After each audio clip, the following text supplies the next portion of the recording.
Hello there, welcome back. Well, for tonight, instead of a live event, I thought we would listen to the latest Ubuntu podcast. What caught my attention with this one is the title, Materialistic Gorgeous Cabbage. Yummy. Don't know what exactly that has to do with Linux or technology, but I thought we would take a listen. And then what I'll do is jot down some notes, and then we'll talk about what I heard briefly. But let's try something different tonight. Instead of a live event, we'll listen to the latest UbuntuPodcast.org. It's season 10, episode 25. Of course, my very first blind date into the world of Linux was with Ubuntu over 10 years ago. So let's take a listen at this together. What I'll do is play it. I'll just mute my mic here. I'm wearing my mic headset. That's what you see here is the headset mic. And we'll listen to it together. I'll jot down what catches my attention. And at the end, I'll talk briefly about what I heard. Maybe not all of it. But I think hopefully this will be something different and maybe some fun involved. So let's take a listen and see what we got.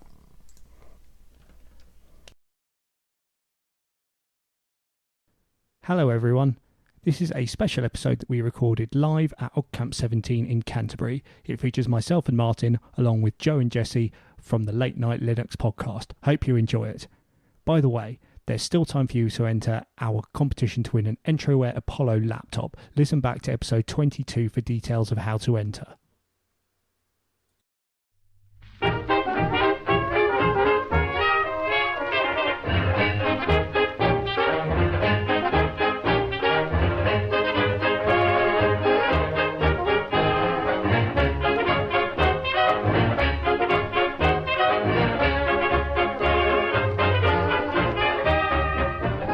Hello everyone and welcome to Late Night Ubuntu Podcast at OggCamp.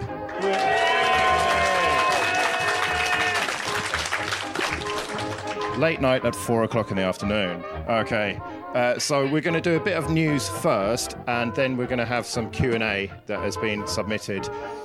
We don't have a roaming mic, so I'm afraid none of you get to be on the podcast today unless you submitted a question and we decided to go for it.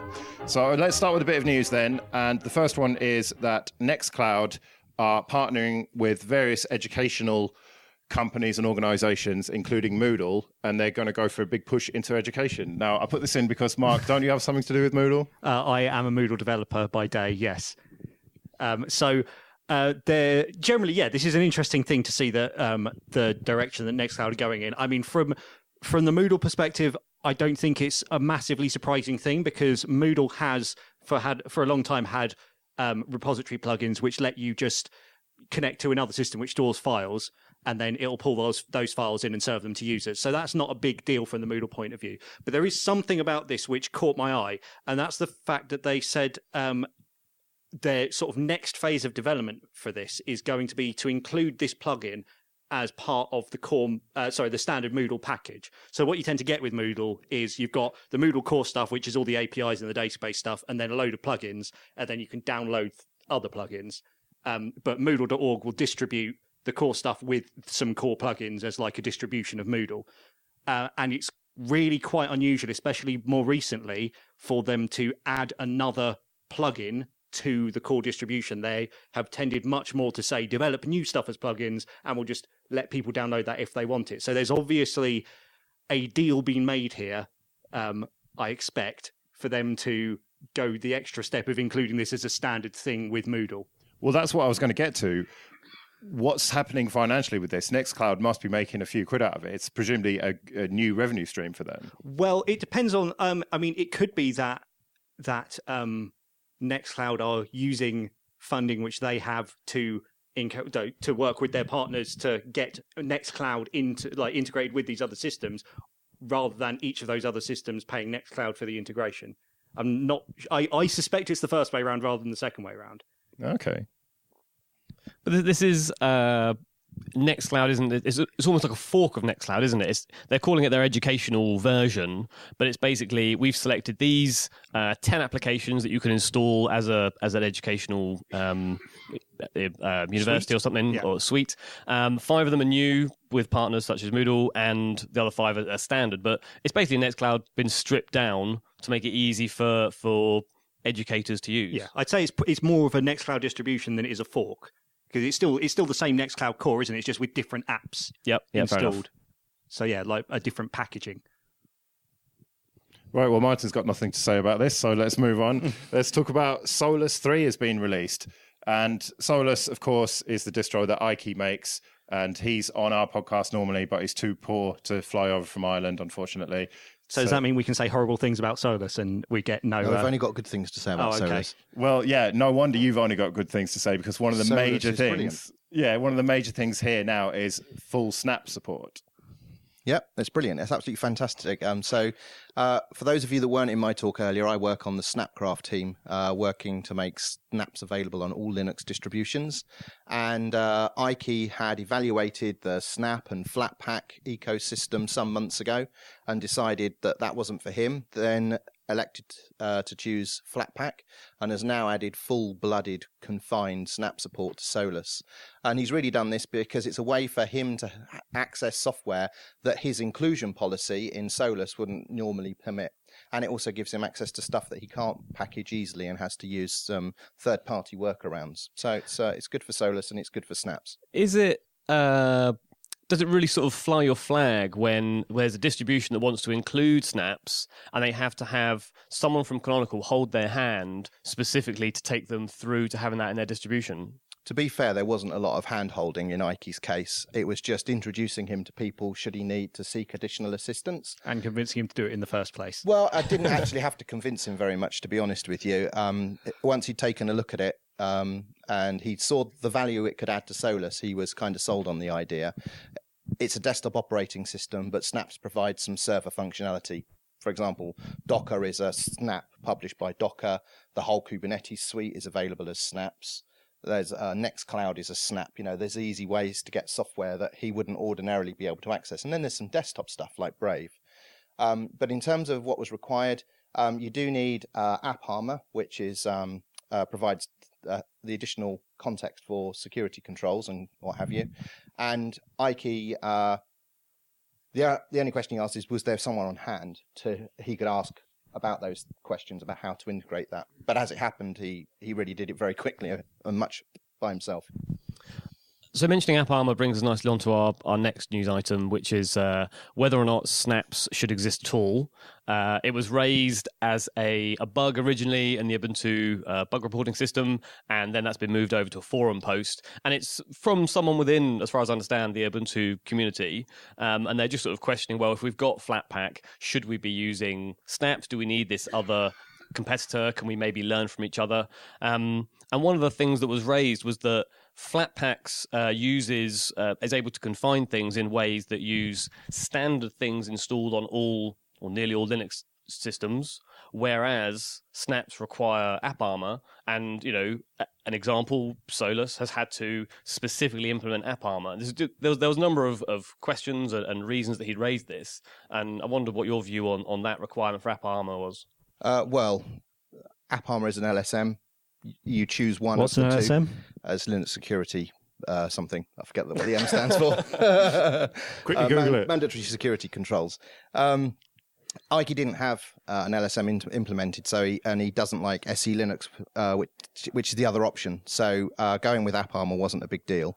And AppArmor's mostly upstream now, so I think in the Linux 4.14 kernel, it's all going to be upstreamed with no additional patches required anyway. And the bug that was raised was more of an opinion piece that was posted on it doesn't seem the like bug the kind of tracker. thing which you should raise as a bug. Yeah, it should have been a blog post, really. Yeah, and also it wasn't a community member because they'd signed up for an account, posted an opinion piece in the bug. And it's all very hand-wavy. You know, everyone's adopting Flatpak. Okay. 66% of people. Apparently, yeah. Statistics. What's the saying? Like 84% of statistics are made up on the spot. Yeah. But one point that is sort of at least hinted at in it is that sort of, can you really trust Canonical not to drop things in the future? Because look at what they have done with Unity 8 and Convergence and the whole mobile thing. They basically did a bit of a Google on that, didn't they? Developed it for a while and then just completely dropped it out of the blue.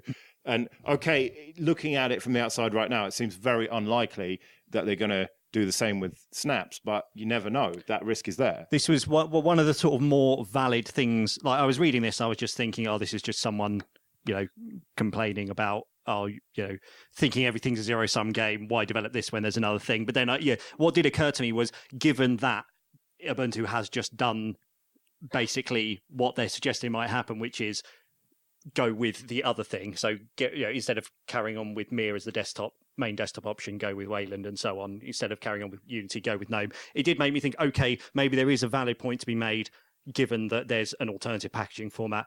By the way, I'm incredibly not excited about packaging formats, but so this is the one point I have to make about this. But given that there's another packaging format, why not use that one instead? I did think that there might be some validity to that argument in the first place. Martin's going to get his work hat on now. Yeah, so those of you that don't know, full disclosure, I work for Canonical, who's the company behind Ubuntu, and don't you have something to do with snaps? I work on the Snapcraft team. So I didn't put this in just to troll you or anything. No, you did. The answer to the question about will Canonical drop it? As you may know, Canonical's been through a massive restructuring recently, and there's now a focus on getting Canonical as a company profitable. And Ubuntu and projects within Ubuntu, there's a lot of skunk work projects, lots of moonshoot projects that were absorbing lots of money and were kind of sexy and interesting, but they weren't gonna deliver financially. So a lot of that stuff's been knocked on the head. And there's now a refocusing on the stuff that the business is going to be built on. And snaps are central to that story.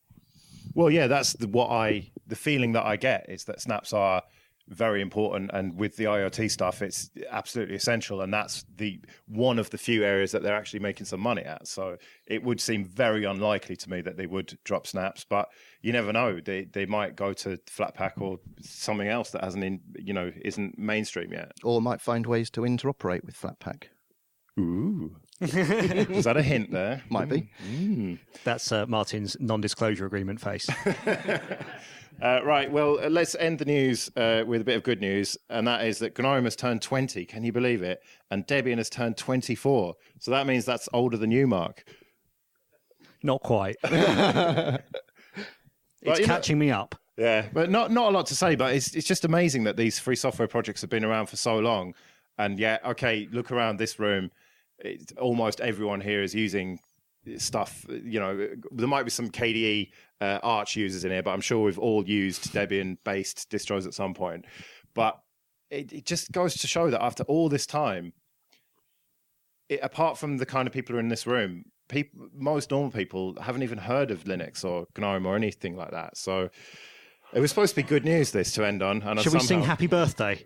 No, let's not do that. No, is it out of copyright yet? I don't know. No. I don't risk it. It was never. It should never have been considered in copyright in the first place, I think. Yeah. Warner Brothers did have to pay a lot of money to a lot of people recently, though, so that was good. Yeah.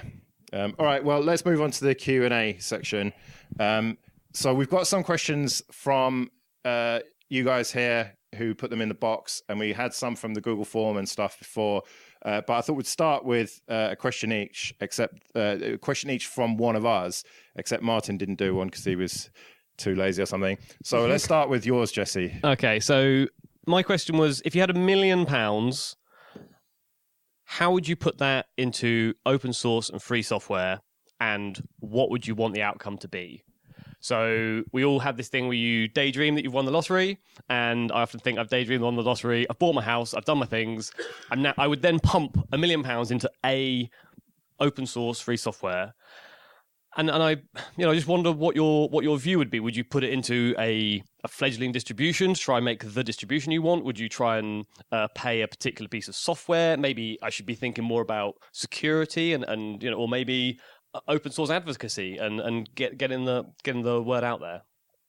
I would probably look for as many software projects that I use who have some kind of monthly donation subscription thing. So the one related thing which I do at the moment is I give £5 a month to the Open Rights Group. So I would probably find as many things like that where I would kind of think, I can afford £5 a month, but I can't necessarily afford £50 a month going to all these various things every month. But if I had £1 million surplus just sitting there being, I'd probably just find as many things as possible and give, £5 a month to as many things as I could, just as a keeping the project going kind of fund. Okay, so yeah, you've come at the opposite end from where I would go with it. I would just take my £1 million and pump it all into one thing in one massive hit. Now I agree. And do you know what that thing is? Have I decided? I think, but given that it's fictional money, Yeah. I would go on to DistroWatch. I would go down to about 30-ish. Oh, actually, that's quite good. We're about there.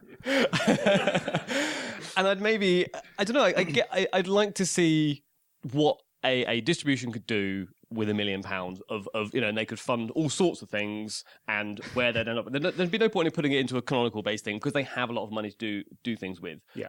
If you can get to the point where you have a developer who is paid, you'll end up with something like Solus. So I sort of wonder. I wonder what you could do with that. So I wouldn't spread wide and thin, but I do agree with your point that you would end up with projects that know they could continue into the future if you've given them £1,000 a month or whatever for the next however many years. So your point rather neatly lines up with mine. So in my spare time, I work on the Mate desktop, and that's a very small team of people that work on it in their spare time.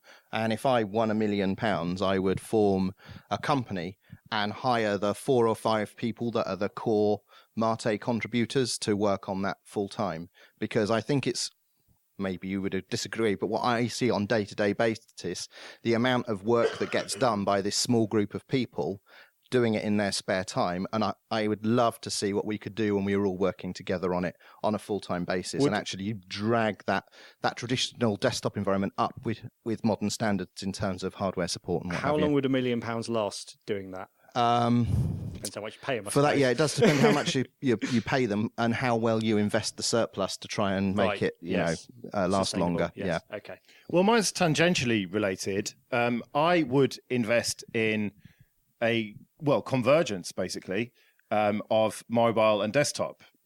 That might seem a bit strange, and that's been done and didn't work, but I would invest it in Maru OS. Ah, there we go. Right. That's not really convergence, though, is it? Well, that's like dual booting. Somewhat. So for those who don't know, what is Maru? Yeah, so Maru OS is basically an Android open source project-based ROM for a couple of phones and a tablet, which act just like Android most of the time. But then if you plug a screen in and a keyboard and mouse, you get a Debian desktop, which uses, I think, LexD or LexC containers in order to work. And it's a bit rough around the edges. It's very much a sort of community project at the moment. But I think that is the vision of convergence that I really want to see. I don't want to have the same experience on a tiny screen as a huge desktop or laptop.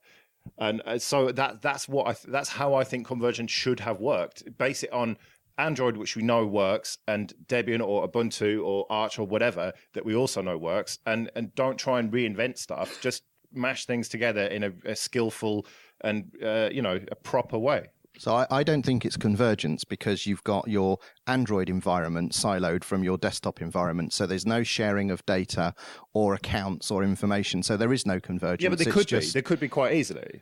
Well, no, I say quite with £1 million investment, it could be quite easy to make that happen. As far as I'm concerned. So you're saying take what exists and actually seamlessly combine them. You have a UI which is and apps which are specific to the platform, but the data is shared between them. Yeah, I mean, that's all just config files at the end of the day, isn't it? No. Well, okay, that's a gross oversimplification of it, but it is, with £1 million of investment, I think you could get something that is, potentially worthy of being a consumer product.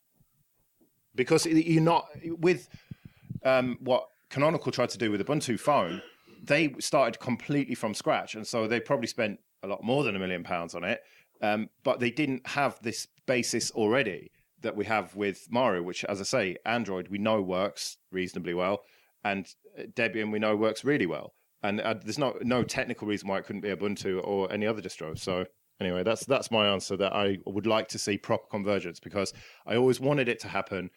And I'd criticised it quite a lot for how they went about it, and in the end, it died. So Windows Phone then? Yeah. I forgot my caveat about not just pumping money into your own project, but I'm now too late for that. However, moving on to our next question. So Mark, you're one about freemium fast. Okay, right. So there's a bit of background to this. I use a project called Emby, which is an open source media streaming server. So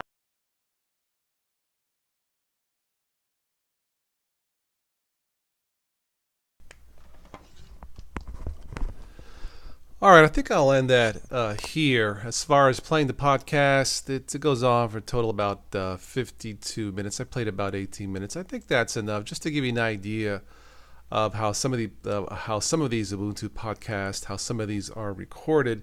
They're normally not that long. I think they normally go at the most about a half hour in length, which is a good length for a Linux or an Ubuntu podcast, in my opinion.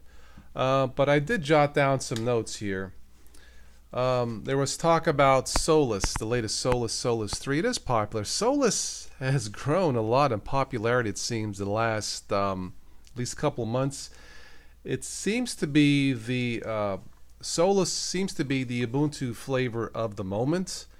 I've tried it. It looks great. The last time I tried it, it didn't have the repositories, didn't have a lot. Now maybe that's changed, but not the same amount of choices as you would, say, in an Ubuntu-based operating system. But Solus 3 seems to be stable. A lot of you like it. It looks great. So for now, Solus 3 is the Ubuntu or the Linux distribution flavor of the time being, I guess. There was talk about snaps and Flatpaks. Which is better? I'm not sure. I used neither. They don't always seem to work, and the last time I checked with this, the number of apps, the amount of apps wasn't quite there. But that may change. There was a question, can you trust Canonical? Sure you can. They decided to switch from Unity to the GNOME desktop. It's not my first choice. I think GNOME is not for everybody. But hey, if it wasn't for Canonical and for Ubuntu, years ago, I probably wouldn't be here. Let's see, there was a couple of birthdays. GNOME turns 20 and Debian 24, so happy birthday. There was a hypothetical question, what if you won $1 million or £1 million? What would you do? I think I would donate a lot to Martin Wimpress and the Mate team. Mate looks great for beginners. And if a beginner to Linux is going to stick around with Linux, Mate is probably the first choice. The Mate desktop is probably the first choice to at least try. Let's see. And finally, we ended this podcast, or listening to this podcast, on the idea of convergence. That was the plan from Canonical about 5 years ago. I think the idea of convergence, I think that ended with the development of the Ubuntu smartphone. And that's too bad, because I think that could have went somewhere. But I think they were trying to raise like $30 million like in 30 days or something.